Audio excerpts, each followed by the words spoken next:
Alright, hello, citizens of the Nigelverse. It is Nigel once again, and this can be another wrestling review. One last pay per view for the year. What a year it's been for pay per views, both the good and the bad, slash premium live events across all the promotions. But it's AEW's turn once again to close out the year, and for the second year in a row, it's the end of the world as we know it. It's time once again for World's End. So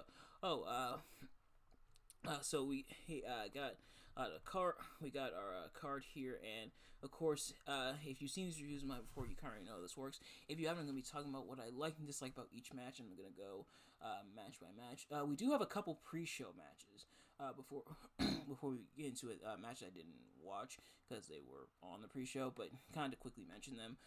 Tony Storm defeated Layla Gray. Jeff Jarrett defeated QT Marshall, and Leo Rush, Action Andretti, and the Murder Machines, that being Lance Archer and Brian Cage. Defeated the Outrunners, that being Truth Magnum and Turbo Floyd, as well as Top Flight, that being Darius and Dante Martin. And it looks like Leo Rush has an accident Andretti. I'm not sure if it's because of this match or a different match. I believe I missed that, but they're going to be battling Private Party for the AEW Tag Team Championship. So, pretty cool that they got the win here to kind of boost that momentum. But getting into the show proper, we start off with the first of two Continental Classic semifinal matches. And they have both the semifinal matches is one right after the other, as the aerial assassin Will Ospreay back to being his normal jovial self, not being all dark and stuff like he was at Full Gear. There, 1 second.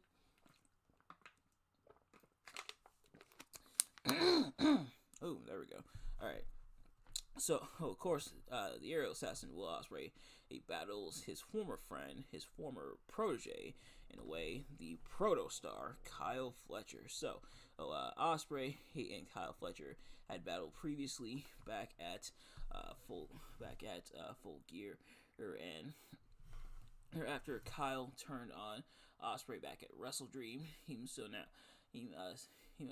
have gotten very personal and very bad between the two. So it all culminates here. And man, what a way to open the show. These two absolutely crushed it, absolutely killed it. It like these two put on an absolute barn burner. We got some other really great matches on the show. But this one hard to top. But these two just absolutely brought it. I believe it might have been Tony Schiavone who mentioned it, or I think it might have been a different match that he was talking about. Yeah, it was a different match, but I will still say it actually beats out, in my opinion, their one from Full Gear. Like, their match at Full Gear was still really, really fantastic, don't get me wrong, but this match was phenomenal. Ospreay getting the win and getting a big old gash on his forehead. Ospreay, busted open bloody. He doesn't get unbloody for a little while, but absolutely brought it here. Just like a fan brought a Ospreay better her sign, and just for Kyle Fletcher ripped that up, and the fan pulling out and Ospreay still better sign, which admittedly was pretty funny. But yeah, this match was a whole lot of fun, and what a fantastic way to open the show. And Ospreay actually winning with the Styles Clash, which was interesting to see. But nevertheless, as Ospreay, he beaten down, bloodied up. So how will he fare as we move to the finals? We will find out. But next up, in the next of the Continental Classic semifinals, was Kazuchika Okada, who is the Continental Champion, battles Ricochet. Ricochet. I'm just saying, in terms of character, Ricochet, kind of going down a bit of a downward spiral. Well, in terms of character, I'm mainly mentioning in terms of character, but Ricochet kind of going a bit of a downward spiral, becoming a lot more arrogant and becoming a lot more braggadocious, but what have you. But will his mouth write a check that his ass can't cash? We will find out. But these two who put on a really really solid match as well. Well, not quite as good as the other semifinal match, but still a great match nevertheless. As ultimately Ricochet's hubris is what does him in, as Okada ultimately puts him away with the Rainmaker. So it will be Okada versus Ospreay for the Continental Championship in the finals of the Continental Classic, but we will revisit them.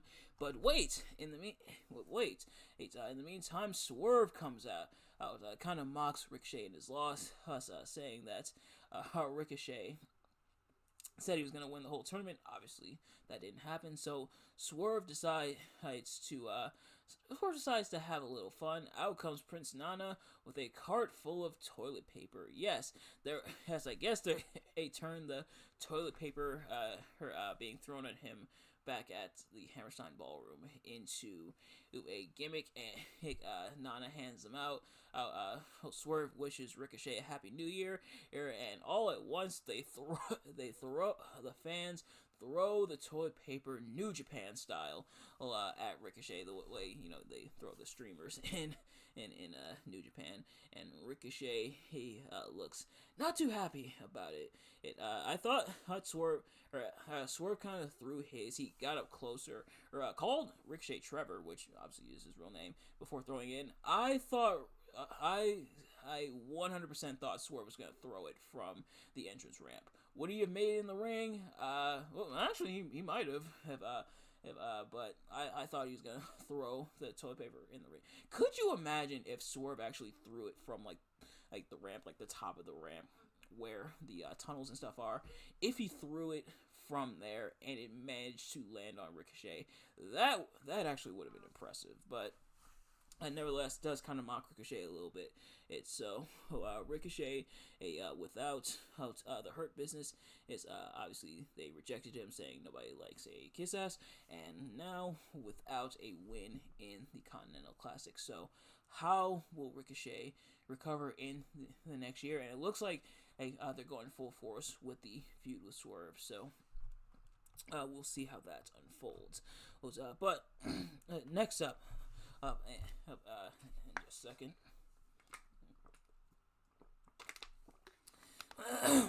There we go. And now you see why I chug my water quite a bit. It makes my throat kind of hoarse a little bit. But nevertheless, as in a Tijuana street fight for the AEW Women's World Championship, the Glamour Mariah May defends against Thunder Rosa. So I forgot how Thunder Rosa got this opportunity, and it does not list it in the wiki. So, admittedly, I am a little bit in the dark here. But I guess that's what I get for not watching the weekly programming. But they are battling here. And Thunder Rosa challenges is Mariah May to a T1 street fight. Essentially a street fight with like false count anywhere rules. But this match was admittedly pretty fun. We got the thumbtacks. The thumbtacks actually being in the pinata was pretty cool. Thunder Rosa brought it. Mariah May brought it. Stealing Thunder Rosa's dad's cane, which Nigel McGuinness calling him Danny Trejo was actually pretty funny. He did look a lot like him, I'm not gonna lie, but maybe it was the mustache. But that's Mariah May ultimately putting away Thunder Rosa with the pile driver through the table to pick up the win and retain the Women's World Championship. So, where will things unfold from here from Mariah May? We will find out. We will wait and see. But next up for the AEW Dynamite Diamond Ring, as well as Personal Pride match, a year in the making, and over a year in the making, I would say, or actually about a year from the previous World's End. MJF battles his former friend, his former brochacho, Adam Cole. So, of course, just a year ago at World's End, MJF was left without his AEW World Championship because that got taken by Samoa Joe, and without his friendship with Adam Cole because that got taken by Adam Cole, and the Undisputed Kingdom that was formed. Since then, MJF returned at Double or Nothing, and in the interim, as Adam Cole still recovering from his leg, pretty much the roles are reversed. So MJF went back to being a heel, and now Adam Cole is the face. He's the conquering hero. Battling the battled MJF, which when a year ago it was the opposite. I can't get. I mean, I can, but I don't quite want to get into full detail about my thoughts about it because I do want to do a dedicated video of it. But, man, it's stuff like this that really brought down this storyline.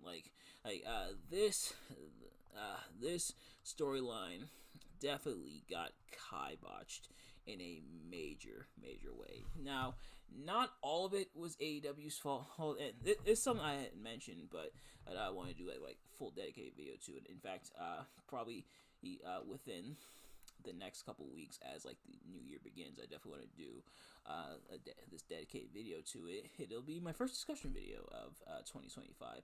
First of hopefully many, but man, the way they messed up, screwed up, played super revisionist history with the storyline. It's something. It's definitely something. But nevertheless, they are facing off here. So, so they're facing off for the Dynamite Diamond Ring.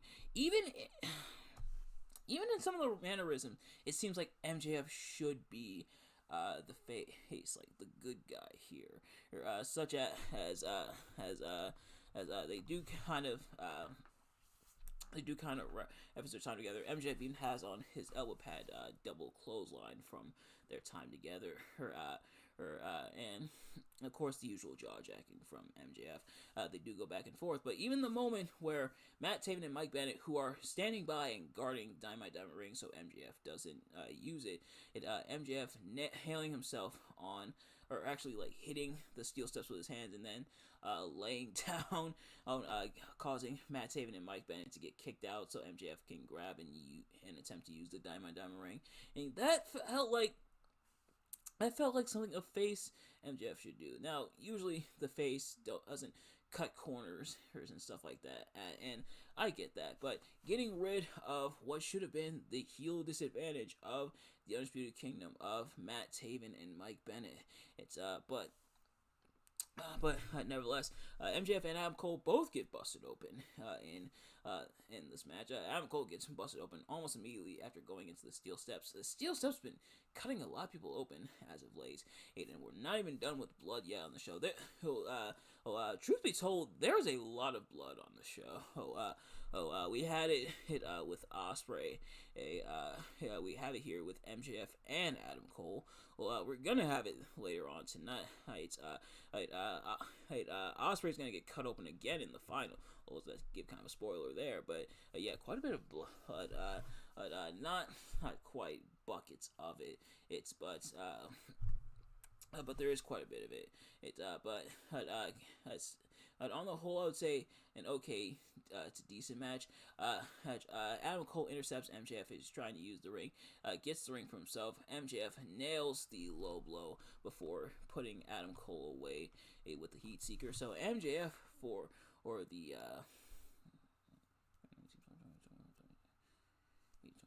the sixth year in a row, just have to do some quick math there, is the Dynamite Diamond Ring holder. But MJF does get his comeuppance when he tries to break Adam Cole's leg. Roderick Strong shows up and intercept. MJF is chased off. Kyle O'Reilly then shows up, throws MJF in the ring. They beat him down. And Adam Cole does nail MJF with the Dynamite Diamond Ring, which Adam still had on his finger when he was taken out and obviously beaten by MJF. So Kyle O'Reilly has seemingly officially joined the Undisputed Kingdom. He and Adam Cole kind of put their differences aside, which cool, but kind of as like faces when that really shouldn't be the case. Again, I can't get into too much detail about it because I want to save it for the video, but my oh my. So a lot of people speculate, has Wardlow officially been exiled, kicked out, what have you, from the Undisputed Kingdom? And it would look like it. Now, of course, Wardlow's still out. He had the knee injury, and he was in the car accident, if I'm not mistaken. So, understandable he may be out. So they probably had to pivot towards Kyle O'Reilly. Yeah, because for now it's just the Kingdom plus Adam Cole. But that's excuse me. But yeah, so Kyle O'Reilly seemingly a part of the Undisputed Kingdom now. Otherwise, still a decent match between the two. MJF and Adam Cole are definitely capable of putting on a good match, and I think they're able to do that for the most part. But it just felt almost bogged down by the story. Unfortunately, that's the case with some matches. It kind of gets bogged down by the story, and the story of how the roles should definitely be reversed, and it should be MJF as the conquering hero. But sadly, not quite the case. Or at least if you're gonna do heel MJF versus face Adam Cole, go about it in a different way. Which sadly he is not the case. He's playing the full revisionist history. MJF's the total heel the whole time. Even MJF say he never gave a damn about Adam Cole. So pretty much confirming that they're trying to reshape the story when that really isn't how it should be. But yeah, like I said, I'll save it for the video. For now, okay match. Pretty decent match. Had best work for either guy, not really. Does it feel like the epic conclusion to the story that it should have been? Not really. Does it end on a wet fart? I don't think I'd go that far, but yeah. So, match rant over. It's time for the AEW International Championship as Konosuke Takeshita, the Alpha, accompanied obviously by Don Callis on commentary, battles former Don Callis family member Powerhouse Hobbs, who apparently was not visited in the hospital at all by Don Callis. It's hand Don Callis, not cool. Not cool at all. But man, what a match! These two put on an absolute clinic. This match was a lot of fun. It had the power, it had the meat, it had the athleticism from both guys, and yeah, this match was a whole lot of fun. I'm sure a lot of people were kind of scared how Hobbs would do coming back from injury, but able to hold his own against the Alpha, Konosuke Takeshita here. Also need Takeshita putting Hobbs away. But to see Hobbs give so much, to see Hobbs bring so much offense to Takeshita. A few moments where even when you knew Takeshita was winning, because in the back of my mind, I didn't think Takeshita was going to drop the title to Hobbs here. But even some moments that were close from Hobbs. There were some moments where I thought, oh shoot, are they actually going to pull the trigger on Hobbs? And the thing is, if Powerhouse Hobbs did win this match, I don't think too many people would have been mad at it. I think a lot of people probably would have dug it. But nevertheless, this match was a lot of fun. I definitely recommend it. But the fun continues because next up is the TBS Championship match as the CEO. Mercedes Moné battles Chris Statlander once again, and they battled back at Full Gear. Chris Statlander came up short against Mercedes Moné. So will Statlander be able to pick up the TBS Championship here this time? Well, not quite, but this match was a lot of fun, and I argue that of all the, at least on pay-per-view, of all the pay-per-view matches that Mercedes Moné has had while TBS champion, this one might be the best. This match is officially the longest women's match in AEW history at 24 minutes and 35 seconds. So props to that. But otherwise, these two absolutely put on a clinic. Definitely, and it was this match that Tony Schiavone said that this match was better than their one at Full Gear. And you know what? I'd have to agree. Their match at Full Gear, I think, was pretty good, but this match was fantastic. This match was a lot of fun. ultimately, Mercedes picking up the win over Statlander or but Statlander with quite the effort, and Mercedes Moné walks out still the TBS champion. And so yeah, really fantastic match. But next up in the finals, in your semi-main event in the finals of the AEW Continental Classic and for the Continental Championship, the Rainmaker Kazuchika Okada battles the aerial assassin Will Ospreay. Both men pulling double duty, obviously, on the night. And what a contrast in looks. Ospreay still looks quite a mess. Like, he didn't even clean his face off. He still has, like, the dried blood on his face, as well as, like, heavily bandaged and everything. So he walking out looking very worse for wear. Meanwhile, Okada, it's crazy the contrast, because as you have Ospreay, who looks very beaten down and everything, but then you have Okada showing up, even though we know he wrestled already, still somewhat looking fresh as a daisy.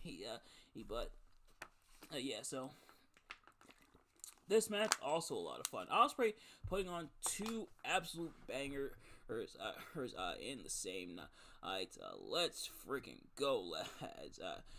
Which is what Will Ospreay said earlier in the show in the interim between the matches, although he didn't use freaking. But this match was a lot of fun as well. Again, and similar to the International Championship match, some moments where you thought it might go to Ospreay. Ultimately, Okada retaining the championship, but these two absolutely brought it. Ospreay does get busted open again, and Okada using Ospreay's bloody bandage to wipe himself off, which was admittedly pretty gross, but Ospreay absolutely battling back against Okada, but ultimately Okada proving himself to be the ultimate tournament match wrestler and picking up the win here. And Christopher Daniels comes out saying he's no longer in EVP, so I guess that means he might be returning to active competition, so he can't present the Continental Championship to Okada, but this man can. It's Kenny Omega back on AEW TV for the first time. I'm in months presenting the championship to Okada. We kind of get a stare down. We kind of get some tension and kind of a will they, won't they? Hey, except instead of romance, it's will they or won't they fights. Omega is going to be stepping back into the ring, obviously, for New Japan and coming up, but in the meantime, Omega making the appearance and then handing the title to Okada.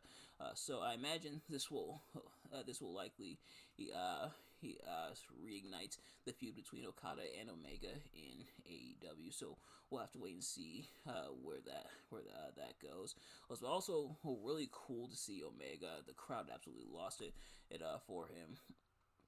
And so him potentially being back into the fold. Will be awesome to see, but it's crazy, and I know why, because of obviously him dealing with the diverticulitis. But it's crazy that 2024 didn't have a single Kenny Omega match. That is ludicrous to think about. How Omega for the first time, I think in AEW's existence, and correct me if I'm wrong. First time in AEW's existence that Kenny Omega went the full year without having a match. Is crazy to think about. But speaking of crazy, it's time for the main event and a 4-way for the AEW World Championship as Jon Moxley, the leader of the Death Riders, and a man who is also bald but doesn't get the same amount of scrutiny as Ricochet. Which, really quickly before I forget, Okada slapping Ricochet's bald head, pretending like he was going to do a dropkick while running off the rope, just to slap the crap out of Ricochet's head.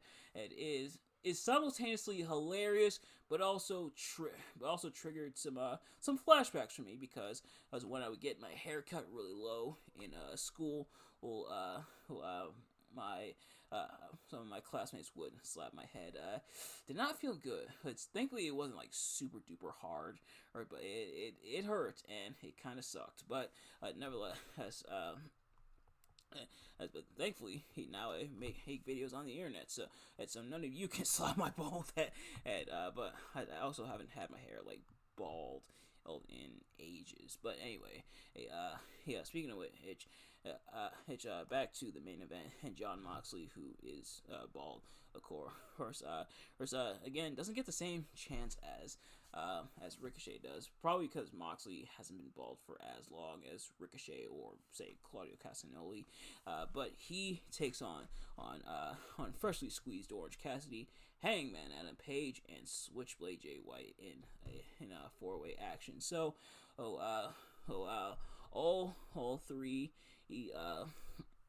All three of the challengers, Orange Cassidy, Hangman Page, and Switchblade, all gunning for the AEW Championship. Some crossover feuds. Orange Cassidy, of course, was feuding with Jon Moxley. Hangman Page and Switchblade have been feuding with each other. But Orange Cassidy wants to bring them together for the time being to stop the threat, stop the menace that is Jon Moxley. But so will they be able to do that here in the match? Well, no. But still, a pretty decent four-way. To close out. Moxley triple powerbomb through the table in the early going, and immediately has the back of his head busted open, and it is absolutely gross. But to see them united for her temporarily, that being Hangman, Switchblade, and Orange Cassidy, seeing them fight off the Death Riders was also kind of cool. But otherwise, from there, I think all four guys is getting to have that time to shine was pretty cool. Some close calls, not quite as many as say the Continental Championship or the International Championship matches, but still they were there, and that was pretty cool to see. Ultimately Moxley retaining the AEW World Championship. They're going to beat down, I believe it's Jay White, that the Death Riders, who Yuta did come back and nailed the knee. He on, I believe it was Jay White, and then Mox nailed the Death Rider. They're about to attack him, but then FTR shows up. But then Adam Copeland shows up. Adam Copeland is back. So they attack the Death Riders. Whereas Adam Copeland completes the trilogy by getting the chair leg and nailing and locking in the crossface on Jon Moxley. Cool. So we have all three pictures of the Shield and with the crossface. And if I remember to put it at the end of the video, I'll put it in the image of Mox, Roman, and Seth at the end with it. But Copeland is saying to Mox that you're mine, essentially. It's gonna be he rated FTR battling the Death Riders, that being Mox, Yuta, and Castagnoli. He at Fight for the Fallen, and I imagine it'll probably be Copeland versus Mox for the title at some point, when maybe at Revolution, but yeah. So Copeland is back. He's getting involved. Cool to see Copeland back. Please don't do that stunt again, Copeland, that you did at Double or Nothing. But yeah. So otherwise, a pretty decent match in the four-way and a pretty solid show, all things considered. A lot of people saying some match of the year candidates, and it's hard to disagree. This card was pretty fun. And in terms of match of the night, it is tough. Like, hey, honestly, it's between the opener, the International Championship match, the TBS Championship match was also a welcome surprise, or the finals between Okada and Ospreay. But I think ultimately I'm gonna go with the opener. If you went with any of those other matches, I would not blame you in the slightest. It's some really fantastic matches. Honestly, I think Okada versus Ospreay is like a close second, very close second. I'm talking like a coin flip between the two, but yeah, I think Ospreay and Fletcher just slightly edges it out, but still a really fantastic match there. As for the weakest, unfortunately, I'm gonna go with MJF versus Adam Cole. A match that I feel like definitely got ruined with the story involved, or at least the story going into it, and some of the story in the match. But nevertheless, that's going to do it for this review. Thank you all so much for watching. I hope you enjoyed. If you did, please do me a favor: like, comment, subscribe, share with your friends, and turn on post notifications so you know every time I upload a video, so you can see as it drops. And let me know in the comments below your thoughts on World's End, my review of World's End. Do you like World's End? Do you like my review of World's End? Let me know. Thank you all so much for watching. I'll see you guys later. Peace.